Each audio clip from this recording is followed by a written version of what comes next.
We've reached the final day in strategy 5. Yesterday I promised we would look at how we can improve if we no longer use smog words. Smog words are ingrained in our cultural psyche.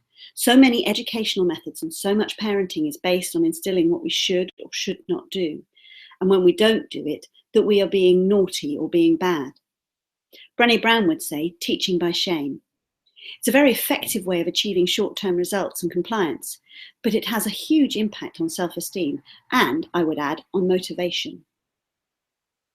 So when things aren't going to plan, they are an easy and can be an automatic fallback method for us to use on ourselves to try and improve. In strategy 1, we talked about how this actually made us less likely to do the task.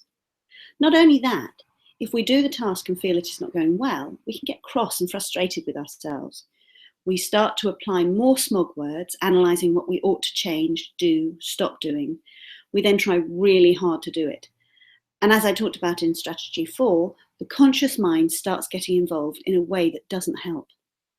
Because we've applied smog words, if it continues to go wrong, we feel like we are failing and the negative self-talk can increase. We can start thinking we are useless, idiots, or that it's never going to work because we fail to do or do properly something we must do to get it right. This can happen at any stage of our work, not just when we stand up in front of our audience. In our preparation, we have an idea of what we want to achieve, by when, and how we're going to do it. As in strategy 1, this can involve us procrastinating, avoiding, and aiming at perfection. If it does, smog words can crop up to try and manage this, and negative self-talk can arise if we don't do what we said we should, when we should, or as well as we told ourselves we ought to. Pre-presentation, just before our big moment, we can run through our shoulds and should nots, thinking about how we are going to control our situation, manage things, make things as good as we feel they ought to be. So that when we get to the presentation, our heads can be full of the shoulds and should nots. Even if it isn't, if you perceive something to go wrong or badly, what's the first impulse? The first impulse is often to make it better by taking control. I should have done that, so I must try harder to do this. Post-presentation, in the aftermath, we're often looking for feedback and fearing it at the same time. We want an appraisal of our work. We can go over and over what did or did not happen, judging ourselves by what we think we did well or badly, what we should have done better.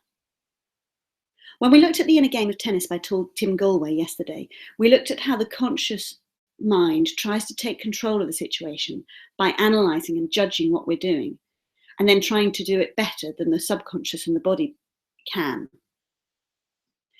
Not only does this cause tensions and anxiety, it means that it's turning its attention inwards, distracting us from our purpose. It can take our thoughts away from the message we are trying to deliver and from the overall aim of what we're doing. The more the conscious mind does this, the worse it gets. I've described the negative impact of criticism, whether it's self-criticism or criticism by others. What about compliments? What is interesting with Tim Galway's analysis was that he noticed that the same thing happened when a compliment was given too. As people tried to repeat what they did to get the good result, similar deterioration would take place. But why? It's the conscious brain trying to take control again. It's trying to work out what it did right that time and repeat it. So judgment on the outcome, good or bad, seems to give the conscious mind a reason to step in and try to take control of the situation. For example, if you do a brilliant speech and someone comes over and says, "That was amazing, you really got your point across." How tempting is it to wonder what was so brilliant this time? What did you do differently? How can you do that again? Enter the conscious mind.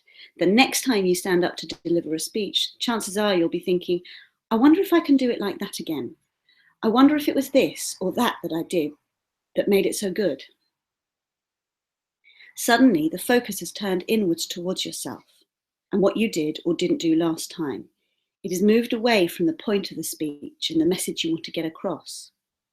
When you open your mouth, you will start to compare this time to last time and try to control the way you're delivering the speech. Your mind will start to be filled with what you should and should not do, and the smog descends between you and your audience. So if criticism and compliments don't work, what can we do to improve ourselves? Get curious. Practice non-judgmental observation. When you feel like something is going well or badly, or is not feeling right, say to yourself, that's interesting. Observe your body and your thoughts without a good or bad assessment. If you notice that you're worrying or avoiding a particular section or element, ask yourself, why am I worrying about that section? Why am I avoiding it? If you notice tension creeping in at certain points, find it interesting. Notice where the tension is showing up in your body and think about what might be going on for you. Often the most powerful thing I can say as a coach is, that's interesting. What's that about, do you think? So coach yourselves in a non-critical way. Be observant, interested, and curious. You can do this in your preparation. You can do it just before you present. Find out what's going on for you. Where are you feeling your nerves? What are you thinking about? Even during your performance and after, you may be surprised at how much you learn. So my 5 strategies for getting the most from yourself are: number 1, do what you want, not what you should. Number 2, acknowledge your vulnerabilities. Number 3, own your vulnerabilities. Number 4, keep the conscious mind in its place. And finally, practice non-judgmental observation. I've hoped that you've enjoyed hearing about them and that you might find them useful. I'm Hattie Volker, qualified life coach accredited with the International Coaching Federation. If you'd like to make sure that you get all 5 of my strategies, then click the button that will appear at the end of the video.